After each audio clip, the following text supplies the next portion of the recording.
नमस्कार साथियों, top 50 study YouTube channel में आप सभी का स्वागत है। लेकर के आ गए हैं आपके लिए बहुत ही महत्वपूर्ण संस्कृत के 30 ऐसे प्रश्न व्याख्या सहित। आपने यदि इन 30 प्रश्नों को पढ़ लिया तो समझ लेना आपके 100 प्रश्न कवर हो गए। इतने अच्छे तरीके से आज हम पढ़ने वाले हैं। आपकी प्राथमिक शिक्षक भर्ती परीक्षा में इसी प्रकार के प्रश्न आते हैं, पूरे सिलेबस के अनुसार प्रश्न हैं। तो आप बड़े ध्यान से पढ़िए, सुनिए और रट डालिए इनको। देखिए, पहला है संस्कृत के एकोन चत्वारिंशत् को कहते हैं। एकोन चत्वारिंशत् मतलब एक ऊन मतलब एक कम, चत्वारिंशत् मतलब 40, तो एक कम 40 मतलब कितना हो जाएगा 39। ऐसे अपन को याद रखना है। ऐसे ही 39 हो गया। 29 को क्या कहते हैं विंशति, तो नौ विंशति मतलब 29। 39 को नौ त्रिंशत् है, एकोन चत्वारिंशत्। 49 को नौ चत्वारिंशत्, याद रखिएगा, ये ज़्यादातर पूछे जाते हैं व्याख्या में जो साथ में, ठीक है। और 59 को नौ पंचाशत कहते हैं। इस प्रकार से यहाँ पर आपको याद रखना है। अगला देख लेते हैं। मैं एक और बात बता दूं, यदि आप संस्कृत की पूरी सिलेबस के अनुसार तैयारी करना चाहते हो, संधि, समास, प्रत्यय, उपसर्ग, शब्द रूप, धातु रूप, आप जो भी है ट्रिक के साथ सरल भाषाएं पढ़ना चाहते हो, आप हमारे चैनल पर सिलेक्ट करें, प्लेलिस्ट में जाएं और जो भी आपको पढ़ना है संस्कृत के हर सब्जेक्ट के हर प्रकार के वीडियो उपलब्ध हैं। अब देखें, द्वि शब्द स्त्रीलिंग प्रथमा विभक्ति का रूप है। द्वि शब्द तो स्त्रीलिंग प्रथमा विभक्ति, द्वि का द्वे चलता है। कैसा चलता है? द्वे स्त्रीलिंग का। तो पुल्लिंग में देखें आप, प्रथमा में द्वौ चलेगा, ठीक है, और नपुंसकलिंग में द्वे और स्त्रीलिंग में द्वे। इस प्रकार से विस्तार से हैं, आप पढ़ सकते हैं, स्क्रीनशॉट भी ले सकते हैं। आगे बढ़ते हैं। जिसकी व्याख्या बिल्कुल ज़रूरी होगी बताना, उसकी हम आपको ज़रूर बताएंगे। अभी हम इसको आगे बढ़ते हैं, चलें। ददती रूप है। ददती कैसा रूप है? तो आपको बता दें, दा धातु जो होती है परस्मयी पद के, उसके रूप चलते हैं लट लकार के, ठीक है। लट लकार प्रथम पुरुष का बहुवचन है, ठीक है। तो कैसे चलते इसके रूप देख लो। ददा, ददाति, दत्तः, ददति, ददासी, दत्तः, दत्त, ददामी, दद्वा, दद्वाह। इस प्रकार के। और भी कोई पूछ ले, मान लो मध्यम पुरुष का पूछ ले एक वचन, तो ददासी हो जाएगा। इसलिए आप इसको भी याद कर लीजिएगा। दा धातु के रूप पूछे जाते हैं। तो क्या लट लकार है? लट लकार वर्तमान काल में होता है, प्रथम पुरुष है और बहुवचन है, ठीक है। आगे देखते हैं। गुरूपदेशा शब्द में प्रयुक्त संधि है। गुरूपदेशा में कौन सी संधि है? तो आपको बता दें, इसका संधि विक्षित जो हो जाएगा, देखें आप यहीं पर दिया है, गुरु प्लस उपदेशा, तो क्या हो जाएगा? ऊ का और ऊ आ गया, तो ऊ के बाद ऊ आया तो बड़ा ऊ हो गया, तो क्या बन गया? गुरूपदेशा। तो दीर्घ संधि हो जाएगी, दीर्घ स्वर संधि हो जाएगी। संधि की ट्रिक के साथ हमने पढ़ाई, यदि आपने वो वीडियो देख लेंगे तो मैं गारंटी लेता हूँ संधि में कभी एक भी आप गलत करके नहीं आएंगे। प्लेलिस्ट में जाएं, संस्कृत की प्लेलिस्ट खोलें और आप संधि का वीडियो जरूर देखें। और देखें, उपसर्ग है। इनमें से उपसर्ग कौन सा है? तो यदा तो अव्यय है, यदा मतलब जब। कुत्र भी अव्यय है, कुत्र मतलब कहाँ। यत्र मतलब होता है जहाँ, तो ये भी क्या है? अव्यय है। तो परा उपसर्ग हो जाएगा। क्या हो जाएगा? उपसर्ग परा है इनमें से उपसर्ग, ठीक है। तो परा उपसर्ग हो जाएगा, देखें, ठीक है। इसमें आप समझ गए। अब परा उपसर्ग कैसे हुआ? तो इसके लिए हमने एक सूत्र बताया था। संस्कृत में 22 उपसर्ग होते हैं। कितने होते? 22 उपसर्ग होते हैं। कौन कौन से? तो प्रा, परा, अप, सम, अनु, अब, निस, निर, दुस, दुर, बी, आंग, नी, अधि, अपि, अति, सु, उत, अभि, प्रति, परियुप। आप सोच रहे होंगे सर ये क्या बोल दिया? ये 22 उपसर्ग हैं। अब आप बोलो ये समझ में नहीं आया, विस्तार से पढ़ना है, तो चैनल की प्लेलिस्ट में जाएं और आप उपसर्ग सर्च करें तो आपको वह मिल जाएंगे। चलिए, तो और प्रश्न आ गए थे, अब आगे देखते हैं। मनोरथः में संधि है। मनोरथा का संधि विक्षित क्या हो जाएगा? मनः प्लस रतः, तो क्या बन जाएगा? मनोरथा। मतलब विसर्ग का यहाँ पर क्या हो गया? ओ हो गया। तो कौन सी अब विसर्ग का क्या हो गया? ओ हो गया। तो यहाँ पर कौन सी संधि हो जाएगी? तो यहाँ पर विसर्ग संधि हो जाएगी, ठीक है। चलो आगे देखते हैं। नेत्राभ्याम अश्रुणी पतंती में नेत्राभ्याम पद में विभक्ति है, ठीक है। तो आपको बताना है क्या है? नेत्राभ्याम मतलब नेत्र से, अश्रुणी मतलब आंसू, पतंती मतलब गिरते हैं। तो यहाँ पर नेत्र से क्या आंसू अलग हो रहे, गिर रहे। जैसे वृक्षात पत्राणि पतंती है ना, पंचमी विभक्ति का उदाहरण, तो यहाँ पर कौन सी विभक्ति हो जाएगी, पंचमी विभक्ति हो जाएगी। नेत्र से पंचमी मतलब अपादान से अलग होने के अर्थ में इस प्रकार से होती है। तो इस प्रकार से नेत्र से आंसू गिरते हैं। व्याख्या इसलिए बता देते हैं कि इसके अलावा मान लो ये नहीं आया नेत्रेण अश्रूणि पतंती, वृक्षात पत्राणि पतंती आ गया, ठीक है, तो आप कुछ भी आ जाए आप पर उत्तर बनना चाहिए। आगे देखें, असनी शब्द है। असनी कैसा शब्द है, असनी पुल्लिंग शब्द है। कैसा है, पुल्लिंग है। आगे देखें, तया नृपोनुगम्यते में वाच्य है। एक और बात, यदि आपने सब्सक्राइब ना किया हो तो रेड कलर में जो सब्सक्राइब है उसको जरूर क्लिक कर लेना, क्योंकि आगे की जो वीडियो हैं वो आप पे बिल्कुल भी ना छूटें, आपकी पूरी तैयारी हो। तो आपको बता दें, तया नृपोनुगम्यते में कौन सा वाच्य है, तो यहाँ पर कर्मवाच्य है। कर्मवाच्य कैसा, 3 प्रकार के वाच्य होते हैं, कर्तृवाच्य, कर्मवाच्य और भाववाच्य। अब देखें कर्मवाच्य क्यों, जब वाक्य में कर्म की प्रधानता हो तो तब कर्मवाच्य होता है।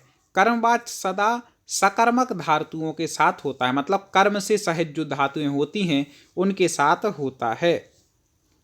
इसमें क्रिया सदा आत्मने पद में होती है, परस्मयी पद में नहीं, इसलिए आत्मने पद में क्रिया अनुगम्यते, ठीक है। इसलिए जैसे बालकेन ग्रंथः दृश्यते, तो दृश्यते क्या हो गई, आत्मने पद में हो गई। तो याद रखिएगा, क्रिया आत्मने पद में होगी और सकर्मक धातुओं के साथ होगा, वह क्या होगा, कर्मवाच्य। अब देखें सबसे ज़्यादा पूछा जाने वाला आ गया समास, यूप दारू में समास है। तो इसका पहले तो समास पद का विग्रह कर लें, यूपाय दारू मतलब यूप के लिए दारू। अब के लिए कर्ता ने कर्म को करण से संप्रदान के लिए, तो चतुर्थी यहाँ पर तत्पुरुष हो जाएगा, तत्पुरुष समास हो जाएगा, ठीक है। इस प्रकार से आप लगा सकते हैं, चतुर्थी तत्पुरुष इसमें हो जाएगा।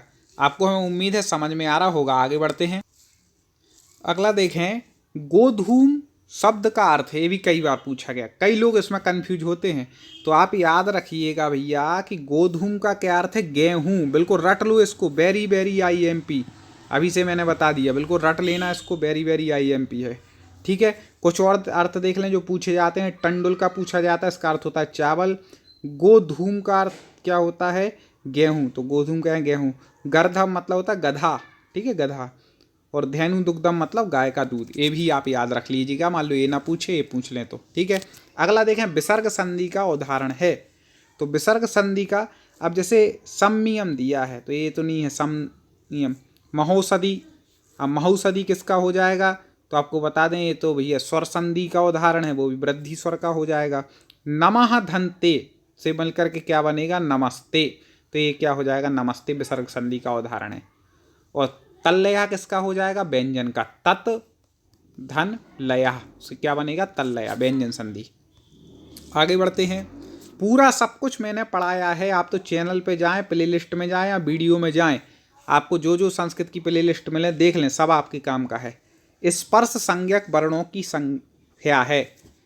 स्पर्श संज्ञक वर्ण कितने हैं, 25, ठीक है। का से लेकर के माँ तक, कचट तप होते ना, जो कचट तप मतलब का के 5, फिर चा, फिर टा, ये सब कुछ है। 5 जो वर्ण होते थे, एक में 5 होते हैं, तो टोटल कितने हैं, स्पर्श 25। इसको स्पर्शी व्यंजन भी कहते हैं, का से लेकर के माँ तक, याद रखिएगा, ठीक है।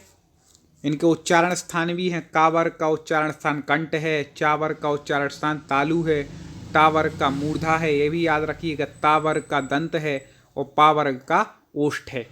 ऐसे आप क्रम से याद रख लें, कंठ तालु मूर्धा दंत और ओष्ठ, ठीक है। कंठ तालु मूर्धा दंत और ओष्ठ, ऐसे ही कचट तप यहाँ याद रख लें, और कंठ तालु मूर्धा दंत और ओष्ठ। तो आपको 25 जो वर्ण है उनके उच्चारण स्थान भी आ गए हैं, और ये भी आपको पता चल गया कि स्पर्शी व्यंजन है। आगे बढ़ते हैं, बालिका इस पद में प्रत्यय है। बालिका पद आपको बता दें कि टाप प्रत्यय इसमें हो जाएगा। टाप पद कैसा है, स्त्री प्रत्यय है, ठीक है। आगे देखें, पर्यंत में उपसर्ग है। उपसर्ग क्या कहलाते हैं, जो शब्द के पहले लगते हैं। तो पर्यंत में उपसर्ग है, तो पर्यंत में आपको बता दें कि परि उपसर्ग है, ठीक है, परि उपसर्ग है, परिधन अंत, तो क्या बन जाएगा, पर्यंत, इसको मिला करके। आगे देखते हैं, हाँ, आगे थोड़ा सा वो हो गया, आगे देख लेते हैं। चलिए, नदी शब्द में प्रयुक्त वचन है। नदी सबसे ज़्यादा पूछे जाने वाला रूप है। आप नदी के रूप याद कर ही लीजिएगा, वेरी वेरी आईएमपी समझें। आपको इसके रूप याद करने, कौन कौन से रूप याद करने वो भी हम बताते जाएंगे इन्हीं प्रश्नों के बीच में, ठीक है। तो नदी शब्द में प्रयुक्त वचन है, तो नदी जो शब्द बनता है वह आपको बता दें बहुवचन में बनता है। नदी, नद्यौ, नद्या, ये इसके रूप चलते हैं, ठीक है। तो द्वितीय बहुवचन में क्या बन जाता है? नदी बन जाता है। नदी, नद्यौ, नद्या, नदीम, नद्यौ, नदी। तो इस प्रकार से इसके रूप चलते हैं। अब आपको याद करने पड़ेंगे। आप चाहे स्क्रीनशॉट ले सकते हैं, मैंने दे दिया है, और आप पढ़ भी सकते हैं वीडियो रोक करके। हमें समय भी बचाना है, इसलिए अभी हम पढ़ नहीं रहे, आप पढ़ लें स्वयं, क्योंकि याद करने वाली चीज़ है। हाँ, ट्रिक से कैसे याद करना है तो आप हमारे शब्द रूप का जो चैनल पर वीडियो अपलोड है उसको देख लें, तो उसमें बताया गया है। अब देखें, अकारांत पुल्लिंग शब्द का उदाहरण है। अकारांत पुल्लिंग शब्द का उदाहरण है।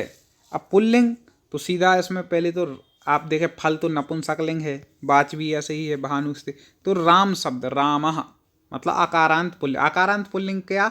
जिसके अंत में आ हो तो वह अकारांत कहलाएगा। राम शब्द है तो इसकी माँ पूरा है ना, तो माँ के अंत में क्या है? आ है। नहीं तो माँ फिर ऐसा हलंत लिखा जाता। माँ के अंत में क्या है? आ जुड़ा है, इसलिए माँ पूरा है। तो अकारांत पुल्लिंग शब्द कौन सा हो जाएगा? राम हो जाएगा, ठीक है। जैसे हम भानु पूछ लेता, तो भानु कैसा शब्द है? यह इकारांत है, ई है इसके अंत में, ठीक है। इसके अंत में क्या है? ई है। तो इस प्रकार से शब्द होते हैं। जैसे मान लो नदी आ गया, तो नदी कैसा शब्द है? तो यह ईकारांत है, इसके अंत में बड़ी ई है, ठीक है। कुछ भी आ जाए जिसके अंत में जो है वैसा ही कहलाता है। अब आप समझ गए होंगे। चलिए आगे देखते हैं। साथ में आपको बता दें कि संस्कृत यदि आपको पढ़नी है तो सबसे पहले आपको याद कराए जाते हैं अकारांत पुल्लिंग राम के रूप। रामा, रामौ, रामा। कैसे भी याद करें, रामः, रामौ, रामः प्रथमा, रामम, रामौ, रामान द्वितीय। आप कैसे भी याद कर सकते हैं, जैसे मैं आपको याद हो। ये पूरे बिल्कुल रट लीजिएगा राम शब्द के रूप। आगे देखते हैं। ये भी सबसे ज़्यादा पूछी जाने वाली संधि है। प्रेजते में संधि है। प्रेजते शब्द में आपको संधि बतानी है। आपने यदि स्वर संधि के बाद पूर्व रूप पर रूप पढ़ी होगी तो आप जरूर समझ जाएंगे। इसका हमने अलग से वीडियो बनाया है। जो पूर्व रूप पर रूप संधि है ना, उसके लिए हमने अलग से वीडियो बनाया है। ये थोड़ा सा अलग हो गया। हाँ, चलिए कहाँ थे देख लेते हैं। तो देखिए, प्रेजते में कौन सी संधि हो जाएगी? प्रेजते में पर रूप संधि हो जाएगी, ठीक है। इसका संधि विच्छेद क्या होगा? प्रा प्लस ए जते, तो क्या बन जाएगा? प्रेजते।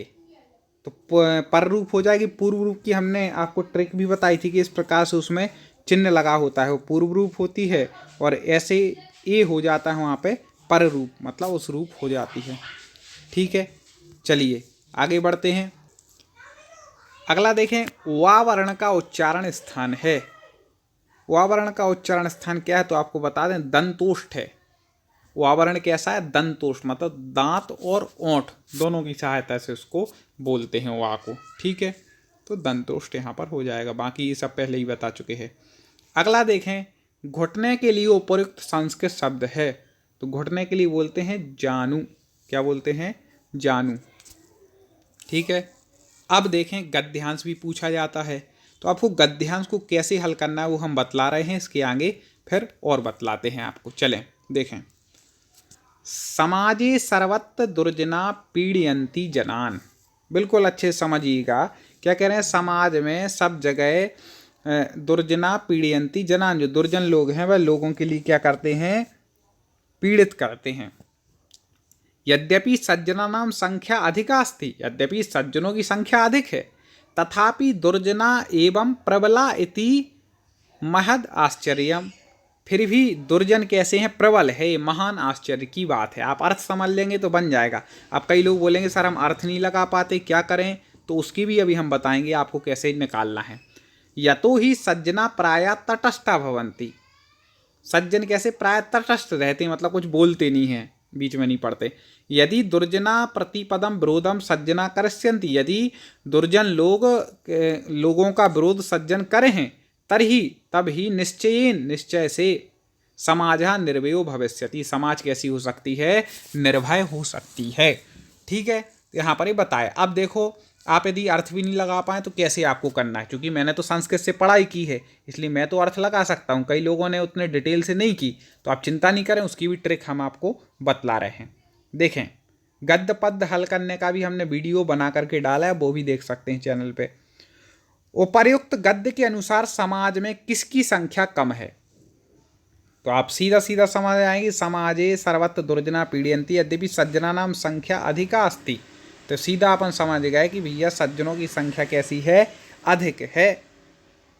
ठीक है, यहाँ पर तो यहाँ पर एक क्या बोलना चाह रहे हैं कि समाज में किसकी संख्या कम है, तो दुर्जनों की संख्या अपने आप कम हो गई। जब सज्जनों की यहाँ पर अधिक कह रहे हैं तो दुर्जनों की संख्या क्या हो गई, कम हो गई। इस प्रकार से अब आप ये समझ गए होंगे कि हमें कैसे निकालना है। और देखें, एक और देखें, उपरोक्त गद्य के अनुसार दुष्ट लोग समाज में क्यों प्रबल हैं?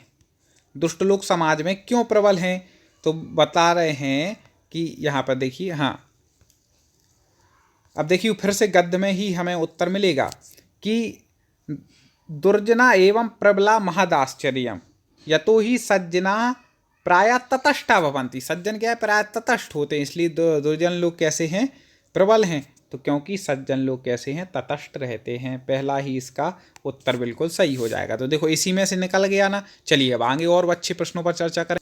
एक गद्य आता है तो एक पद्य भी आता है। तो देखें, महान वृक्षो जायते वर्धते ते तम चैव भूतानि समाश्रयन्ति यदा वृक्षद्यते दह्यते च तदाश्रया अनिकेता भवन्ति। मतलब क्या कह रहे हैं कि महान वृक्ष होते हैं, वर्धते च तम चैव भूतानि समाश्रय, भूतानि मतलब प्राणियों के लिए, समाश्रयन्ति मतलब आश्रय देते हैं। वृक्ष महान है, वो प्राणियों के लिए आश्रय देते हैं।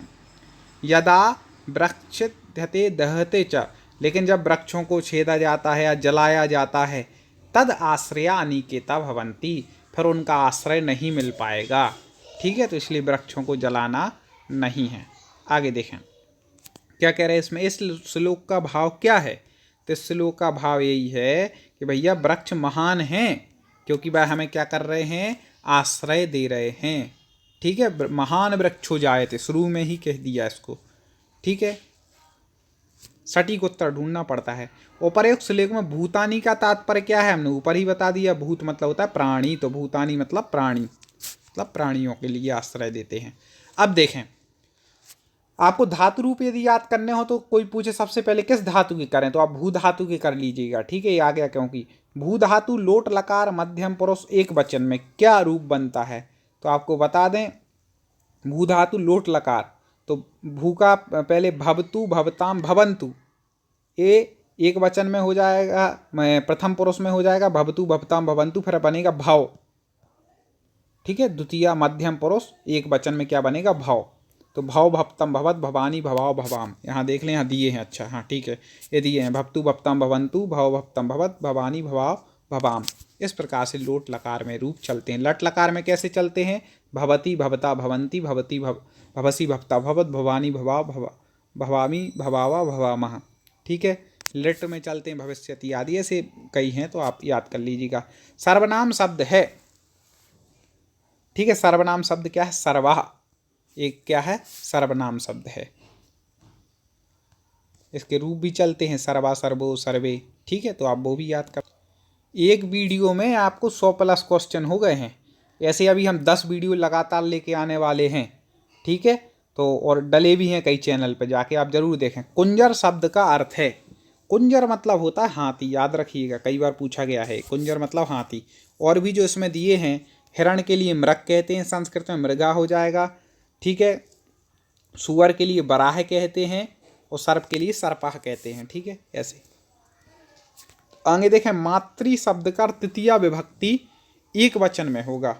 मातृ शब्द, तो मातृ शब्द का तृतीया विभक्ति एक वचन में आपको बता दें, मात्रा बनता है। क्या बनता है, मात्रा। ये कैसे, ये रूप चलते हैं, माता मातरऊ मातरः मातरम मातरऊ मातृ मात्रा, ये तृतीया में बन गया। या आप इसका स्क्रीनशॉट ले सकते हैं, बाद में भी पढ़ सकते हैं, वीडियो रोक करके भी पढ़ सकते हैं। मैं तो कहूँगा एक वीडियो को आप 2 बार देखें, जिससे अच्छे से और हो जाए। सुबंधु की रचना है, निम्न में से सुबंधु की रचना क्या है, तो वासवदत्ता। ये क्या है, सुबंधु की रचना है। अभिज्ञान शाकुंतलम किसकी है, अभिज्ञान शाकुंतलम कालिदास की है। और मेघदूतम भी किसकी है, ये भी कालिदास जी की है। ठीक है, और स्वप्नवास दस्ता महाकवि भास की है। तो इस प्रकार से आप बाकी रचनाओं को लगा सकते हैं। कालिदास की रचनाओं के लिए हमने एक कोड बताया था, रमे कर MBA। इसका मतलब क्या होता है, रा से रघुवंश, मे से मेघदूत, का से कुमार संभव, ऐसे पूरे हमने आपको बताए थे। अब पूरा हम नहीं बता रहे, हम भी चाहते हैं आप भी थोड़ा प्रयास करें। आप जाएं चैनल में और जा कर के वह वीडियो देख लें जिसमें कालिदास की रचनाएं बताई गई हैं ट्रिक के साथ। ऐसे कई वीडियो हैं, आपको बस जुड़े रहना है। आगे देखते हैं। चैनल को सब्सक्राइब जरूर कर लेना। और मेरा एक निवेदन, कमेंट में आप बताएं किस एग्ज़ाम की तैयारी कर रहे हैं, तो उसी के सिलेबस के अनुसार हम और ऐसे प्रश्नोत्तर लाएंगे, आपके लिए पढ़ाया जाएगा पूरा। आप कमेंट में ये जरूर लिखें आप किस एग्ज़ाम की तैयारी कर रहे हैं। वीडियो को लाइक करना। चलिए देखें, निम्नलिखित में से कौन सा स्वर है। स्वर बताना है तो आपको बता दें, ब्री नहीं है स्वर, लिरी है, लिरी। ठीक है, आ ई ऊ, ठीक है, आ ई ऊ री होता है और एक लिरी होता है। ये दो आगत स्वर जो कहलाते हैं। तो क्या हो जाएगा, लिरी। इसमें क्या हो जाएगा, स्वर हो जाएगा। और जब माहेश्वर सूत्र पढ़ेंगे, आई ओन री लिख ए ओंग छय बरट, तो ठीक है, आई ओन री लिख, ए आ गया। ठीक है, लिरी। इस प्रकार से यहाँ पर 30 प्रश्नों पर हमने चर्चा की। 30 ही प्रश्न पूछे जाते हैं। अगले वीडियो में पुनः ऐसे ही महत्वपूर्ण 30 प्रश्न लेकर के आएंगे। आप जुड़े रहें, पढ़े रहें, सब्सक्राइब कर लें, लाइक कर दें और दोस्तों तक इसको आगे शेयर करें। जय हिंद।